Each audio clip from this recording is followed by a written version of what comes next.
الحمد لله رب العالمين والصلاة والسلام على حبیبہ محمد وآلہ وصحبہ اجمعین. یہاں تو کوئی نہیں گل کری تو آپ ہوگا نا. الحمد للہ رب العالمین والصلاة والسلام على حبیبہ محمد وآلہ وصحبہ اجمعین. اعوذ باللہ من الشیطان الرجیم. بسم اللہ الرحمن الرحیم. وَلِمَنْ خَافَ مَقَامَ رَبِّهِ جَنَّتَانِ. اللہم سبحانک لا علم لنا الا ما علمتنا انک انت العلیم الحکیم. مولاي صل وسلم دائما ابدا على حبیبک خیر الخلق کلہم. ارشاد باری تعالی ہے کہ جسے اللہ کے حضور پیشی کا اور میدان حشر کا اتنا یقین ہے کہ وہ گناہ کرنے سے ڈر جاتا ہے کہ مجھے اللہ کے حضور پیش ہونا ہے. وَلِمَنْ خَافَ مَقَامَ رَبِّهِ. اللہ کے حضور پیش ہونے سے اللہ کی نافرمانی سے رک جاتا ہے. اس کے لیے دو جنتیں ہیں. یہ تو جنت کے مدارج بھی بہت ہیں اور اس اعتبار سے بھی اس کا مفہوم واضح ہے، لیکن حدیث شریف میں نبی علیہ الصلوۃ والسلام سے عرض کی گئی کہ یا رسول اللہ، اہل جنت بھی کیا عبادت کریں گے؟ ہاں بھی کہ نماز، روزہ، کو رکوع، سجود، کچھ اس طرح کی چیزیں ہوں گی. تو آپ صلی اللہ علیہ وسلم نے فرمایا کہ جنت میں عبادت ایسے ہوگی جیسے دنیا میں تم زندہ رہنے کے لیے سانس لیتے ہو. جس طرح طبعی طور پر آدمی کو محسوس بھی نہیں ہوتا اور سانس چلتی رہتی ہے، اسی طرح عبادت بھی طبیعت ثانیہ ہوگی اور اس کے لیے کوئی خاص ارکان معین نہیں ہوں گے. ملا علی قاری رحمۃ اللہ تعالی علیہ نے مشکات شریف کی شرح میں اس حدیث پر بحث کرتے ہوئے فرمایا کہ صوفیاء اور عارفین جو سانس کی آمد و شد کو ذکر الہی پہ لگا دیتے ہیں، دل کی ہر دھڑکن اللہ کا نام لینے لگتی ہے، اور انسان کسی بھی کام میں مصروف ہو، سفر کر رہا ہو، مزدوری کر رہا ہو یا سو رہا ہو، تو دل بھی دھڑکتا رہتا ہے اور سانس بھی چلتی رہتی ہے. وہ ہوش میں ہو تب بھی، بے ہوش ہو جائے تب بھی، چوٹ لگ گئی، حادثہ ہو گیا، بے ہوش ہو گیا، لیکن جب تک دم میں دم باقی ہے، جب تک زندگی کا رشتہ باقی ہے، جب تک موت نہیں آ جاتی، نہ دل کی دھڑکن رکتی ہے اور نہ سانس منقطع ہوتی ہے. تو اگر یہ سانس اور دل کی دھڑکن ذاکر ہو جائے تو اس کا مطلب ہے کہ ایک جنت اس نے اس دنیا میں پا لی. وَلِمَنْ خَافَ مَقَامَ رَبِّهِ جَنَّتَانِ. اس کے لیے دو جنتیں ہیں جن میں سے ایک جنت الاولیٰ لکھتے ہیں، وہ جنت جو پہلے مل گئی وہ دنیا میں ہے. اور یہی حال صحابہ کبار کا قرآن حکیم فرماتا ہے ثم تلین جلودہم وقلوبہم الی ذکر اللہ، کہ کھال سے لے کر نہاں خانہ دل تک جس طرح یہاں تلینوں سے مراد ہوگا کہ نرم ہو جانا، یا جس طرح کھیتی اگنے کے لیے تیار ہو جاتی ہے. کاشتکار حضرات جانتے ہیں کہ جب ہم کاشتکار لوگ ہل چلاتے ہیں تو بیجنے کے لیے ہل چلا کر کچھ دن چھوڑ دیتے ہیں. آج ہل چلایا صبح اس میں بیج نہیں ڈالتے, اسے 8-10 دن ہفتہ وقفہ دیتے ہیں. وہ وقفہ اس لیے ہوتا ہے کہ اس کے اندر ایک کیفیت بن جاتی ہے جو بیج کو اگاتی ہے. تو قلوب یا وجود کی تلین سے بھی یہ مراد ہے کہ دل میں, وجود میں, کھال میں, گوشت میں, ہڈیوں میں, پوست میں ایک ایسی کیفیت بن جائے جو ذکر اللہ کو جس طرح کھیتی اگتی ہے اس طرح بال بال سے, قطرے قطرے سے, ریزے ریزے سے اللہ اللہ کو, اللہ اللہ کی صدائیں آئیں جیسے بدن نہیں ہے, ایک کھیتی اگ رہی ہے. اور بڑی خوش نصیبی کی بات ہے یہ.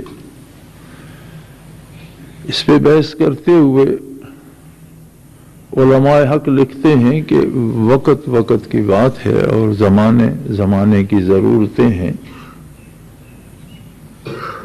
آقا نامدار صلی اللہ تعالی علیہ وآلہ وسلم نے پیدل سفر فرمائے, اونٹ پر سفر فرمایا, گھوڑے پر سواری فرمائی, گدے کو بھی اپنی سواری کی سعادت بخشی.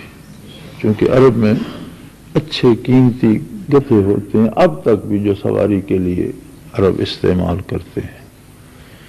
بلکہ اس طرح سے کرتے ہیں کہ ہمارے ایک ساتھی جب مکہ مکرمہ میں سراج صاحب یہ چابیاں بنایا کرتے تھے تو ان کے پاس ایک بدو آیا اور وہ کیڈلک کار کی چابی بنوانا چاہتا تھا جو اس کی اگنیشن کی خراب ہو گئی تھی. وہ اس کے پاس تھی کہ اس کے ساتھ اس طرح کی نئی بنا دو, لیکن گدے پہ سوار تھا.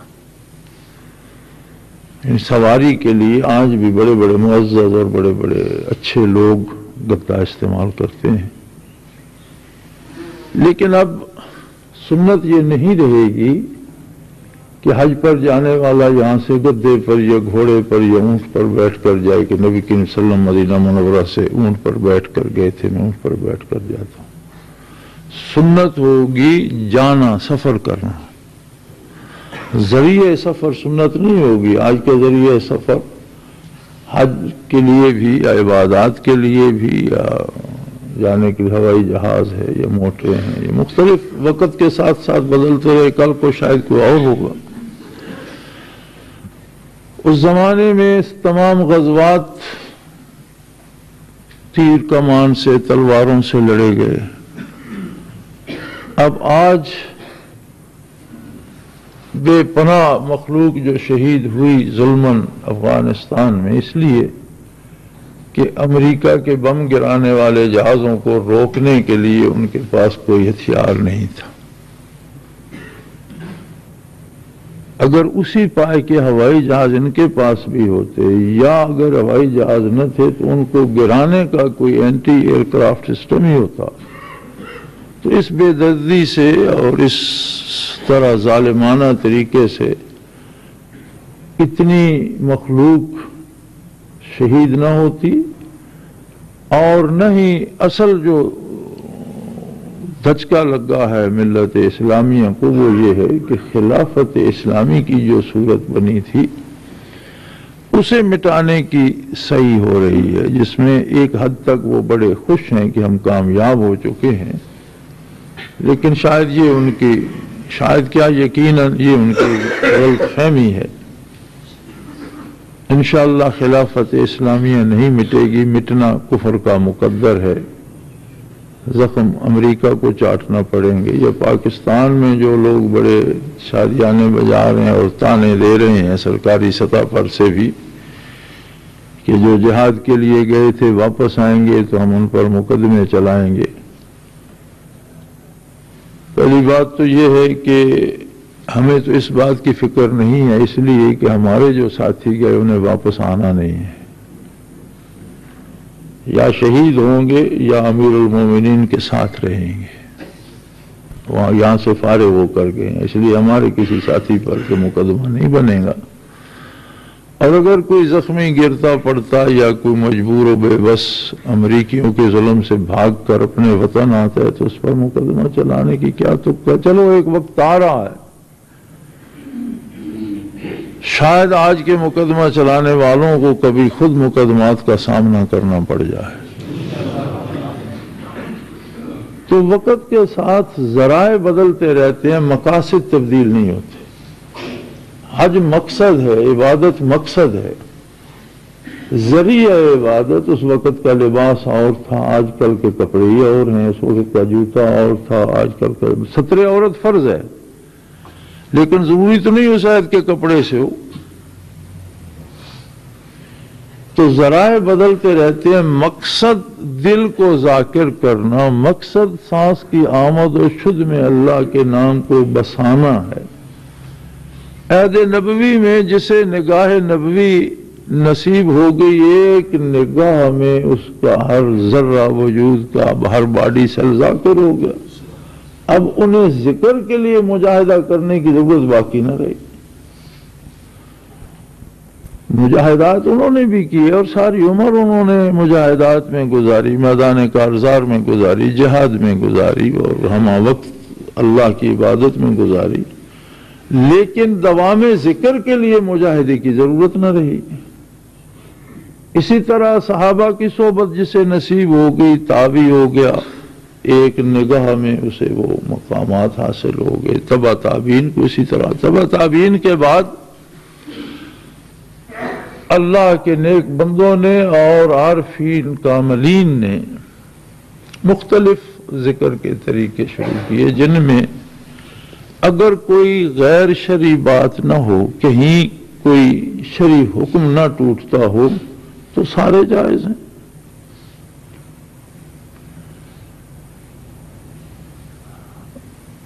منع صرف یہ ہے کہ شرعی حدود سے تجاوز نہ کیا جائے۔ جائز سارے ہیں، لیکن ہر ایک کو فائدہ اپنے ہی طریقے سے ہوگا، بیک وقت دو سے نہیں۔ کسی دوسرے کو اپنے لیے مفید سمجھتا ہے تو اسے اختیار کر لے، لیکن پھر اسی کو اختیار کرے۔ کوئی اور تیسرا طریقہ اپنے لیے بہتر سمجھتا ہے اور محسوس کرتا ہے کہ ان بزرگوں سے یا اس طریقے سے مجھے زیادہ فائدہ ہو رہا ہے تو اس کو کر لے۔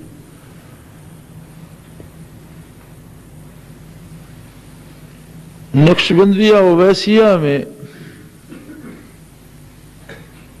طریقہ کار یہی ہے کہ براہ راست سانس کو بھی ذکر کا خوگر بنایا جائے اور دل کی ہر دھڑکن کو بھی اللہ کے نام سے سجایا جائے۔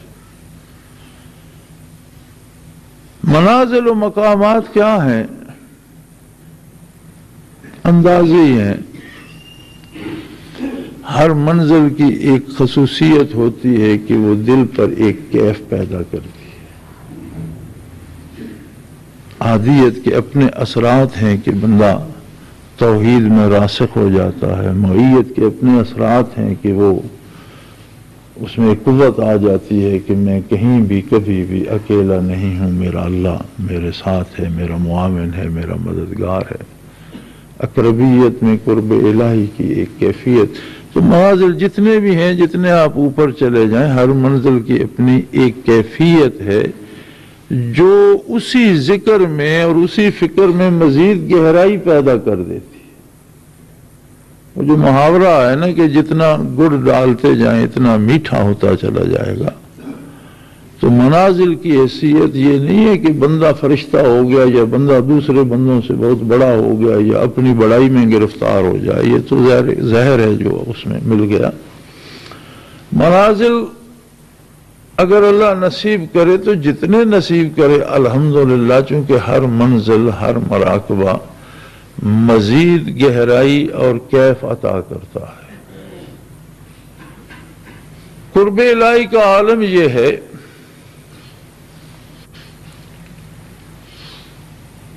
کہ نبی علیہ الصلوۃ والسلام کو جو قرب اللہ سے حاصل ہے وہ کوئی بڑے سے بڑا پڑھا لکھا انسان، کوئی بڑے سے بڑا عالم اس کا اندازہ نہیں کر سکتا، اسے ناپ نہیں سکتا، اس کی حد متعین نہیں کر سکتا۔ ثم دنا فتدلى فكان قاب قوسين او ادنى، یہ تو رب کریم نے بتایا، کعبہ قوسین او ادنا، اس سے بھی قریب تر۔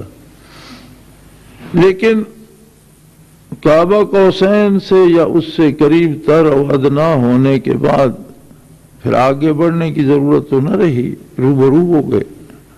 نہیں، اللہ کی ذات نہ مجسم ہے نہ محدود ہے۔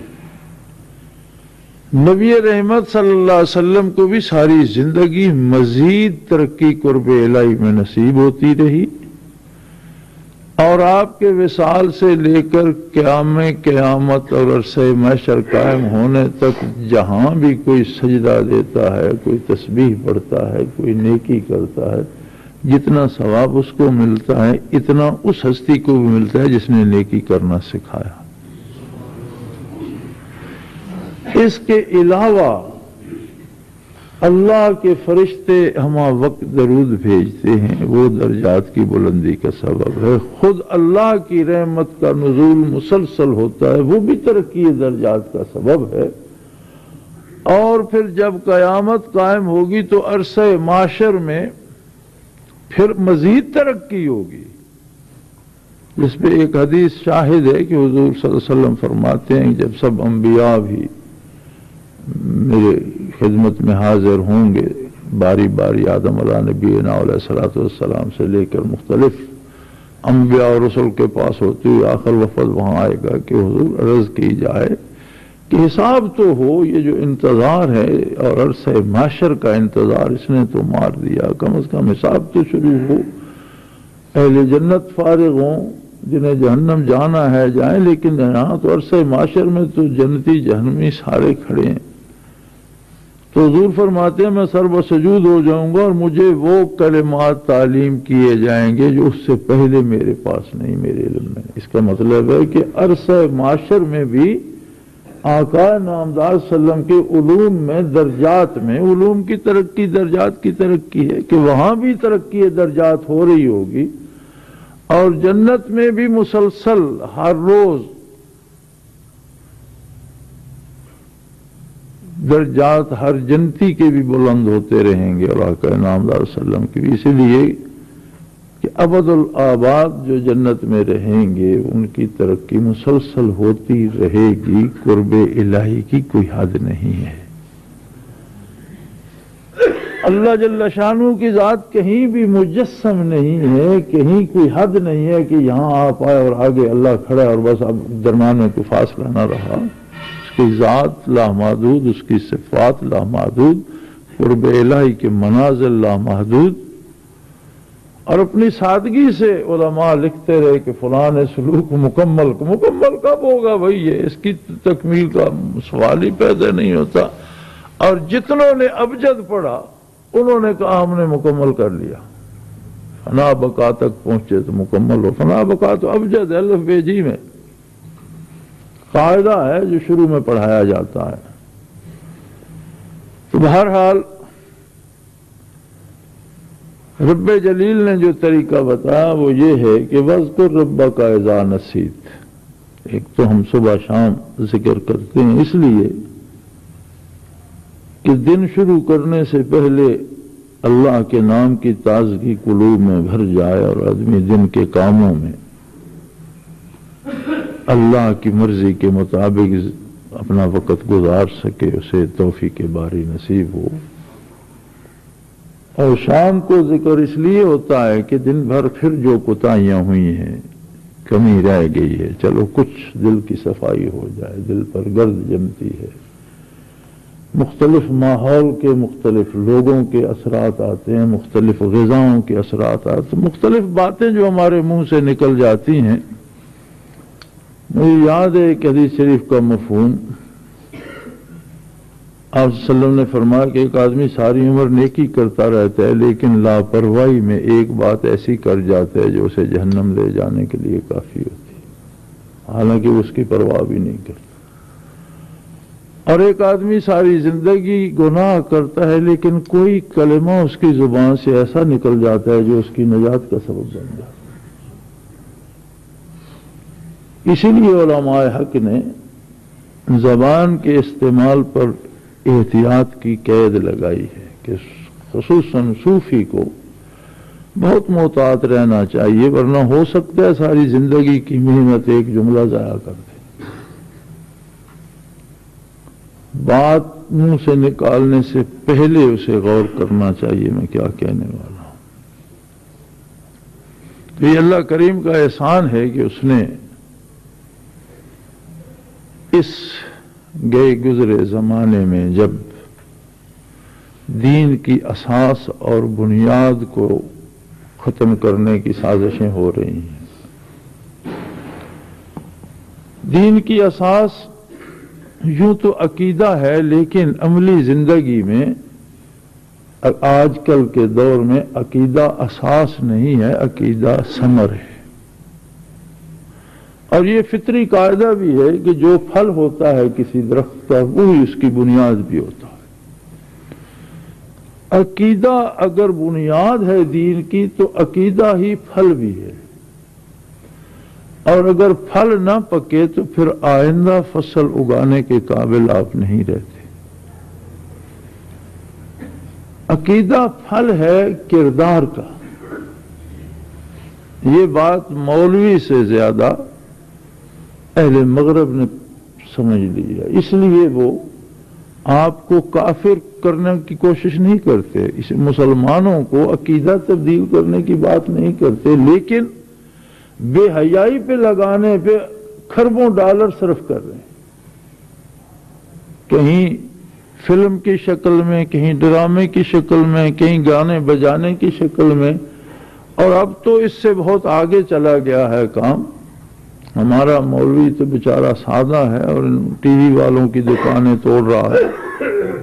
ٹی وی پہ تو اب کچھ نہیں رہا، اب تو سارا کچھ کمپیوٹر پہ چلا گیا ہے، اور لوگ یہاں سے بیٹھ کر ڈالروں میں بکنگ کراتے ہیں اور ساری ساری رات فوش اور بے حیا فلمیں کمپیوٹر پہ دیکھتے ہیں، جن سے مولوی واقف بھی نہیں ہے کہ یہ کمپیوٹر بلا کیا ہے، اور بڑے بڑے پارساؤں کے دامن اس میں تر ہیں۔ ہمارے بزرگ محترم قاضی حسین احمد صاحب کا بیٹا اسی فن میں ڈگری لے کر امریکہ سے آیا، اور پاکستان میں اس کا بھی سیٹلائٹ چینل کا لائسنس ہے، اور وہی فلمیں وہ بھی بیچ رہا ہے۔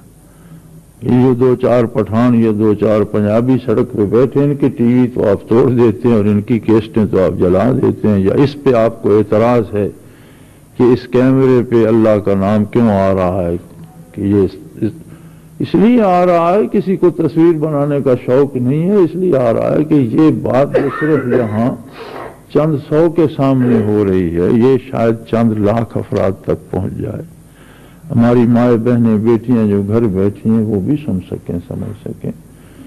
یا آدمی تو بات کر کے چلا جائے گا، نوشتہ بماند سیاہ بر سفید، نویس درا نیست فردا امید، جو لکھا جاتی ہے وہ سیاہی سفید کاغذ کے اجلے دامن پر رہ جاتی ہے، جبکہ لکھنے والا رخت سفر باندھ چکا ہو۔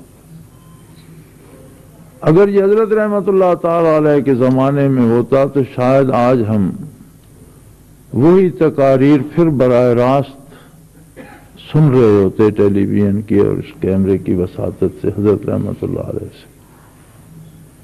تو ایک نقش ثبت ہو جاتا ہے، کوئی بھی آلہ جو ہے وہ منع نہیں ہے، اس کا استعمال منع ہے۔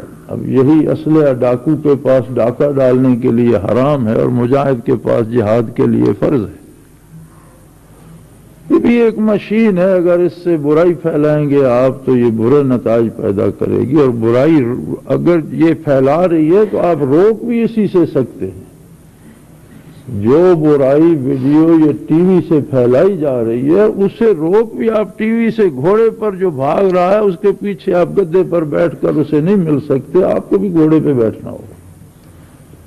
اگر برائی ٹیلی ویژن پھیلا رہا ہے تو یہی ذرائع برائی کو روکنے کے بھی، اس کا مقابلہ کرنے کے بھی ہوں گے۔ جتنا زور علماء نے ٹی وی توڑنے پہ لگایا، اتنا زور اگر ٹی وی اسٹیشن سے دینی پروگرام نشر کرنے پہ، اصرار کرنے پہ لگایا جاتا تو چلو جہاں دو چار خراب آتے ہیں وہاں ان کے مقابلے میں دو چار دینی پروگرام بھی آتے، اور کسی کو تو ذوق پیدا ہوتا، کوئی تو سنتا۔ قرآن کریم کے پڑھانے کا ایک پروگرام ضیاء الحق مرحوم کے عہد میں چلتا رہا. قاری خوشی محمد اور دوسرے قاری بچوں کو قرآن پڑھایا کرتے تھے، تو لاکھوں بچوں نے اس کے ساتھ بیٹھ کر اپنی قرأت کی اصلاح کر لی، پڑھ لیا قرآن کریم. تو ان غیر ضروری چیزوں میں الجھ کر ہم نے اپنی تباہی کو آواز دی. جب مشرق وسطیٰ پہ بمبارڈمنٹ ہوئی تو میں اس کے بعد ایک دفعہ امریکہ میرا جانا ہوا تو مجھے مسلمان انجینئر ملے جو اپنے ہاتھ کاٹتے تھے اور کہتے تھے یہ سارا کچھ تو ہم نے کیا تھا، ان جہازوں میں آٹومیٹک اور کمپیوٹرائز سسٹم ہم نے فٹ کیے تھے کہ یہ اپنے آپ بم گراتے پھریں، ہمیں کیا پتا تھا کہ یہ آخر مسلمانوں کو ہی تباہ کریں گے. اور یقیناً جنہوں نے کابل میں گرائے ہوں گے کیا، انہیں بھی مسلمان انجینئر نہیں ہوگا. تو اگر ہمارے ملک کی صورتحال ایسی ہو جائے کہ یہاں امن ہو جائے، تحفظ ملے، اور ہم اپنے پڑھے لکھے لوگوں کو، یا جو امریکہ، برطانیہ، یورپ کے دوسرے، یا جاپان میں جو کام کر رہے ہیں، انہیں یہاں کام دیا جائے، یہاں بلایا جائے، تو پاکستان تو صرف ان کے واپس آنے سے دنیا کا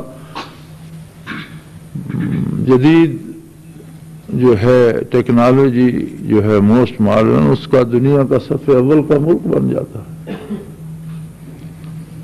تو بہرحال زبان، دل اور سانس کی آمد و شد کو ذکر الہی سے تر رکھنے کے لیے جو محنت کی جاتی ہے، وہ محنت ایسی ہے جیسے یہاں دنیا میں بھی آپ جنت میں رہ رہے ہیں. اور یہ اللہ کریم کا احسان ہے کہ اس سے کبھی کوئی پریشانی نہیں ہوتی. مشکلات زندگی کی ضرور ہوتی ہیں، بیماریاں بھی آتی ہیں، دکھ بھی آتے ہیں، مختلف طرف سے مختلف پریشر بھی آتے ہیں، لیکن بندہ پریشان نہیں ہوتا. کیوں پریشان نہیں ہوتا؟ اس لیے کہ وہ رہتا جنت میں، اور جنت میں کوئی پریشانی نہیں ہوگی. اور اگر ذکر کے باوجود ہم پریشان ہوتے ہیں تو یہ یاد رکھ لیجئے، جنہیں ذکر کے باوجود پریشانی ہوتی ہے وہ دیکھ لیجئے کہ اگر وہ 2 وقت ذکر کرتے بھی ہیں تو روٹین میں کرتے ہیں، دل لگا کر نہیں. اور اکثر کوئی مل جائے تو اس کے ساتھ ذکر کر لیتے ہیں، نہ ملے تو کرتے ہی نہیں. اب اگر ایک آدمی اس طرح سے ذکر کرے گا تو پھر تو اس کے خط میں پریشانیاں ہی پریشانیاں آئیں گی. مجھے جب ایسے خطوط آتے ہیں تو میں پھر، اور مزے کی بات یہ کہتے ہیں جی پریشانی سے ذکر چھوٹ گیا، یعنی بیماری سے دوا چھوٹ گئی. یہ کیا بات ہے بھائی؟ وہ جی مجھے بخار ہو گیا اس لیے میں دوا نہیں لے. بھائی دوا تو تھی بخار کے لیے. تو اگر ذکر پہ دوام نصیب ہو جائے اور پھر چلتے پھرتے کام کرتے جب آدمی اس کام میں مصروف ہو جاتا ہے، دل کی طرف خیال نہیں رہتا، ذکر کی طرف خیال، تو جب خیال آ جائے فرمایا وَاذْكُرْ رَبَّكَ إِذَا نَسِيتَ، جب تو بھول جاتا ہے یا دوسرے کاموں، تو جب خیال ہے اسی وقت دل کی طرف خیال کر لے، سانس کی طرف خیال ہی کر لے، تو وہ پھر اس میں وہ اپنے اس روٹین پہ جاری ہو جائے گا. اور کوشش یہ کیجئے کہ کوئی دم غافل نہ ہو. فتاوی میریہ میری نظر سے گزرا، پیر میر علی شاہ صاحب کے اس میں فتاوی جمع کر دیے گئے ہیں. تو اس میں لکھتے ہیں کہ ایک آدمی نے آ کر ذبح کا مسئلہ پوچھا، حلال حرام کا. تو اسے انہوں نے سمجھا دیا کہ اللہ کے نام کے بغیر اگر جانور کا دم نکل جائے گا تو حرام ہے، اور اگر ذبح ہو گیا، گردن کٹ گئی، رگیں کٹ گئیں، خون بہہ گیا اور اس پر تکبیر پڑھی گئی، تو بہرحال جو سمجھایا اسے. تو جب وہ بندہ چلا گیا تو فرمانے لگے کہ جانور مکلف نہیں ہے، اگر اس کا دم نکل جائے اور اس پر اللہ کا نام نہ لیا جائے تو حرام ہو جاتا ہے. انسان تو مکلف ہے، اس کے جتنے دم اللہ کے نام کے بغیر نکلتے ہیں کیا وہ حرام نہ ہوں گے؟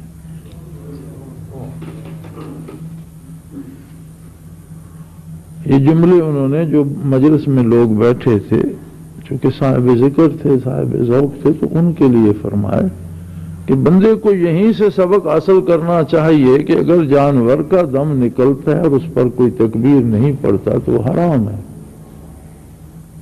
تو بندہ جو مکلف ہے ذکر الہی کا بھی مکلف ہے، جو قرآن میں جس کا حکم دیا گیا ہے کرنے کا، نبی صلی اللہ علیہ وسلم نے جس کے کرنے کا حکم دیا ہے، خود کیا ہے، صحابہ کو کرایا ہے، حجر مبارک سے جلوہ افروز ہوئے.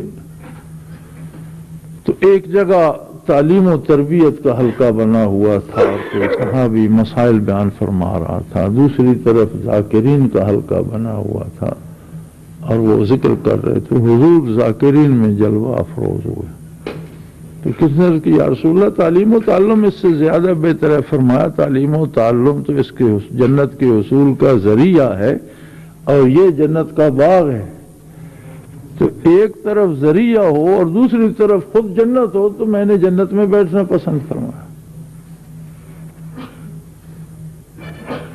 تعلیم و تعلم ذریعہ ہے، مقصد نہیں ہے. تعلیم مقصد نہیں ہے، تعلیم ذریعہ ہے کہ آدمی جانے کہ مجھے کیا کرنا ہے کیا نہیں کرنا. مقصد تو وہ کرنا یا نہ کرنا ہے، اور کرنے یا نہ کرنے کا حاصل جنت ہے. تو ذاکرین کے حلقے کو حضور نے فرمایا یہ تو جنت کا باغ تھا، میں اس میں جلوہ افروز ہو گیا. اور یہ ساری سیرت میں اور واضح احادیث میں موجود ہے. جنہیں حلقے ذکر پہ اعتراض ہوتا ہے انہوں نے بھی یہ حدیثیں پڑھ رکھی ہیں. اعتراض صرف یہ ہوتا ہے کہ خود موروثی طور پر پیر بن جاتے ہیں اور ان کی پیری خطرے میں پڑتی ہے. انہیں ہاتھوں پہ بوسے دیوانے اور گھٹنوں کو ہاتھ لگوانے کا شوق ہوتا ہے، دوسروں سے شیرنیاں لے کر کھانے کا ذوق ہوتا ہے. کام کرنا مشکل ہوتا ہے، کام کرنے سے تو کھال جل جاتی ہے، محنت کرنے سے ہڈیاں ٹوٹ جاتی ہیں. تو جس بندے نے برقع پہن کر حجرے سے نکلنا ہی نہیں، عورتوں کی طرح ایک پگڑی کے اوپر پھر چادر کا حجاب، ایک بندے نے وضو کرنا ہے، 10 آدمیوں کو مصیبت پڑی ہوئی ہے، کوئی لوٹا لیے کھڑا ہے، کوئی چھتری لیے کھڑا ہے، کسی نے ڈھیلے اٹھایا. مجھے یہاں ایک پیر صاحب مل پائے بڑے سے راستے میں آ رہا تھا، 5 بندے ساتھ تھے، ایک نے لوٹا اٹھایا ہوا، ایک نے ڈھیلے اٹھائے ہوئے، کسی نے کو پتہ نہیں کیا کیا، اور ایک نے چھتری اوپر لگائی ہوئی. تو میں نے کہا یار یہ بندہ اتنا محتاج ہے کہ اپنی زندگی بسر نہیں کر سکتا، تمہاری رہنمائی کیا کرے. ایک چڑیا اپنے بچے مزدوری کر کے پال رہی ہے، محنت مشقت کر کے دانہ دن کا لا کے. جنگل کے جانور اپنا خاندان تو پال رہے ہیں. جو بندہ اپنا وجود بھی نہیں سنبھال سکتا یہ تمہاری رہنمائی کیا خاک کرے گا. تمہیں بے وقوف. بس وہ میری اس بات سے پیر صاحب خفا ہو گئے، پھر وہ ہمارے گاؤں میں ہی نہیں آئے. وہ لوگ ابھی مجھ سے ناراض ہوتے ہیں اور مجھے شکوہ کرتے ہیں کہ آپ نے ہمارے پیر صاحب کو ناراض. میں نے کہا میں نے تو ویسے ہی خدا لگتی بات کہہ دی تھی کہ تمہارا بھلا ہو جائے یا پیر صاحب ہی سمجھ جائیں. ناراض ہو گئے تو ان کی مرضی. تو اب اس طرح کے جو لوگ ہیں کتابیں جب دیکھتے ہیں تو وہ بھی پڑھتے ہیں، ہمیں نظر آتی ہیں تو انہیں نظر نہیں آتی، ہم پڑھتے ہیں تو وہ نہیں پڑھتے، وہ بھی پڑھتے ہیں. لیکن اصل وہ جو ایک پرتعیش زندگی اور دوسروں کے اس پر بوجھ بن کر زندہ رہنے کی عادت، کوئی پاؤں دبا رہا ہے، کوئی سر دبا رہا ہے، مفت کے جو لگے ہوئے ہیں، تو اسے وہ سمجھتے ہیں کہ اس سے کہ ہر بندے کا خود دل ذاکر ہے، ہماری اہمیت کیا رہی. اس لیے انہیں اعتراض سوچتے ہیں. آپ اعتراضات کو چھوڑیے، اعتراض تو جہالت ہوتی ہے. رات جس طرح بات ہو رہی تھی میں نے قاری صاحب کو جواب دینے سے منع کر دیا. قرآن کریم کی 7 قرأتیں مستند بھی ہیں اور مسنون بھی ہیں. قرآن ایک قرأت پہ نازل نہیں ہوا، 7 قرأت پہ نازل ہوا ہے. 7 قرأتیں مستند بھی ہیں، 7 قرأتیں مسنون بھی ہیں، نبی علیہ الصلوۃ والسلام کے عہد مبارک سے اور آپ کی زبان حق ترجمان سے. ہماری بدنصیبی یہ ہے کہ ہمیں ایک ہی نصیب ہوئی. پڑھنا تو کجا کوئی دوسری قرت سننا بھی زندگی بھر نصیب نہ ہوا. میری عمر کے 67 سال پورے ہونے والے ہیں اور اس سال پہلی دفعہ یہ قاری صاحب اللہ نے عطا فرمائے جنہیں متعدد قرتیں آتی. تو میں نے انہیں کہا کہ ہماری تو ساری عمر بیت گئی, ہم قرآن کی کسی دوسری قرت کو سننے کی سعادت ہی حاصل نہ کر سکے, تو اس دفعہ آپ کوئی دوسری قرت فرمائیے. اس میں زیادہ فرق نہیں ہے, ہم عادی ہیں الف پڑھنے کے. اس قرت میں جہاں چھوٹی یہ آتی ہے اس پر کھڑی زبر ڈال کر ہم الف پڑھتے ہیں. اس قرت والے اس یہ کو یہ ہی پڑھتے ہیں, اس پر الف نہیں پڑھتے. کچھ مقامات پر زبر پیش سے بدل جاتی ہے اور زیر زبر سے بدل جاتی ہے, لیکن وہ اتنی قلیل مقامات پر ہے کہ عام آدمی کو سمجھ نہیں آتی. عام آدمی کو صرف یہ سمجھ آتی ہے کہ ہم یتاما پڑھتے تھے, یہ یتیمے پڑھتے ہیں. تو جو ہم پڑھتے ہیں جو قرت معروف ہے اس میں بھی یہ ہے, اس پر ہم نے کھڑی زبر ڈال کر الف بنا لیا اور ہم یتاما پڑھنے کے قائل ہو گئے. وہ قرت وہ بھی صحیح ہے, مسنون ہے, مستند ہے. یہ بھی مستند ہے کہ اس پر زبر کھڑی نہ ڈالی جائے, الف نہ ڈالا جائے, اسے یتیمے ہی پڑھا جائے. تو یہ سعادت ہے ہم سب کی کہ ہمیں قرآن کی ایک دوسری قرت بھی نصیب ہوئی. اللہ قاری صاحب کو بھی زندگی دے اور ہمیں بھی ایک اور رمضان نصیب کرے, اور اگلے رمضان انشاءاللہ ان سے تیسری قرت سنیں گے. یہ پریشانی کی یا سوالوں کی بات نہیں ہے, یہ کم از کم آپ کو اتنا یاد ہونا چاہیے کہ قرآن کریم کی 7 قرتیں مسنون اور مستند ہیں, اور ان میں الفاظ اور حروف وہی ہیں. ادائیگی کا طریقہ جو ہے وہ مختلف ہے, جسے حضور نے پسند فرمایا, قبول فرمایا, جو عند اللہ مقبول ہے. تو اسی طرح چونکہ ہم لوگ ساری زندگی نہ کوئی ہمیں بتاتا ہے نہ سمجھاتا ہے, مسجد جاؤ تو کفر کے فتوے لگ رہے ہیں, کسی بزرگ کے پاس جاؤ تو دنیا کی دعائیں ہو رہی ہیں, تمہیں یہ مل جائے, تمہیں وہ مل جائے. تو جو دین کی اساس یا اصل یا کرنے کا جو کام ہے, مولوی کو سنو تو وہ آپ کو مسائل نہیں بتاتا, کوئی وضو کا مسئلہ نہیں بتایا جا رہا, کوئی نماز کے مسائل پہ بات نہیں ہو رہی, کوئی روزمرہ کے مسائل پہ بات نہیں, کفر اسلام کا جھگڑا, یا اب تو سارا ممبر سیاست کی نظر ہو گیا, یا کسی کی تعریف کر رہے ہوں گے یا کسی کی تنقید کر رہے ہوں گے. بھی دفع کرو ان لوگوں کو, انہیں مسجد سے باہر پھینکو, مسجد میں مسجد کا کام کرو, ایمان کی بات کرو, مسجد کی بات کرو. اور یا پھر اگر کہیں مسائل نصیب ہوئے تو ذکر کی بات تو شاید ہی کہیں نصیب ہوتی ہو, کوئی اس طرف متوجہ نہیں ہوتا. اور یہ غنیمت ہے کہ اللہ کریم نے ہمیں حضرت رحمت اللہ تعالی علیہ کے ساتھ ملا دیا. یہ اس کا احسان ہے کہ 1450 سال بعد براہ راست نسبت نبوی علیہ صاحب صلاۃ وسلام نصیب ہو گئی. تو اعتکاف میں جس طرح زبان کو محتاط رکھا جاتا ہے, اس سے مقصد یہ ہے کہ پھر اعتکاف تک اس احتیاط کو قائم رکھا جائے, غیر ضروری باتیں نہ کی جائیں, لا حاصل بحث سے اجتناب کیا جائے. صرف زبان کو سنبھال کر رکھنا بھی بہت بڑی عبادت ہے. خاموشی خود ایک عبادت ہے, اور ضروری بات کرنا خاموشی ہی سمجھا جاتا ہے. غیر ضروری بات اور غیر ضروری مذاق اور غیر ضروری بحث جو ہے وہ ہمیشہ غلط نتائج پیدا کرتی ہے.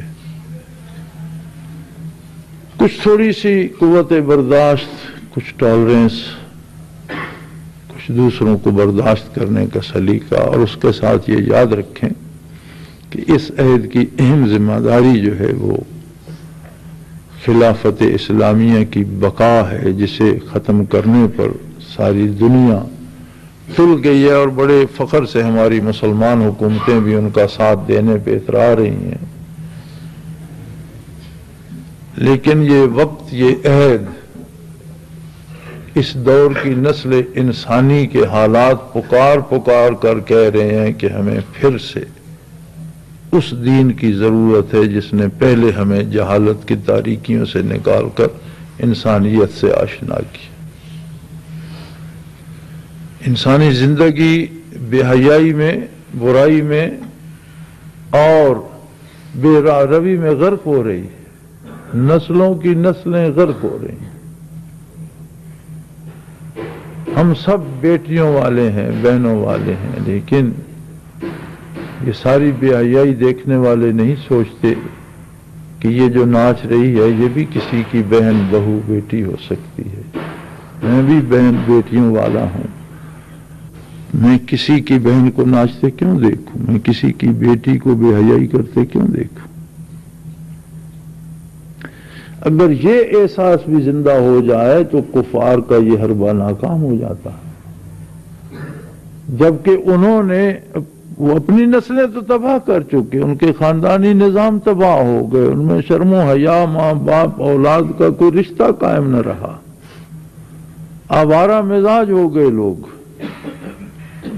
اور وہ چاہتے ہیں کہ مسلمان اپنا نام بھی دین محمد رکھ لیں، بے شک الہی بخش رکھ لیں، اعلان بھی اپنی مسلمانی کا کریں، انہیں ہمارے نماز پڑھنے پہ بھی اعتراض نہیں ہے، حج کرنے پہ بھی اعتراض نہیں ہے، لیکن وہ کہتے ہیں کلچر تو ہمارا ہونا چاہیے، تہذیب ہماری ہونی چاہیے، شکل ہمارے جیسی ہو، کرتوت ہمارے جیسے ہوں، پھر باقی نماز روزے میں کیا رہ جاتا ہے؟ تو ذکر الہی اور قرب الہی کی کیفیات وہ قوت بھی دیتی ہیں کہ ہم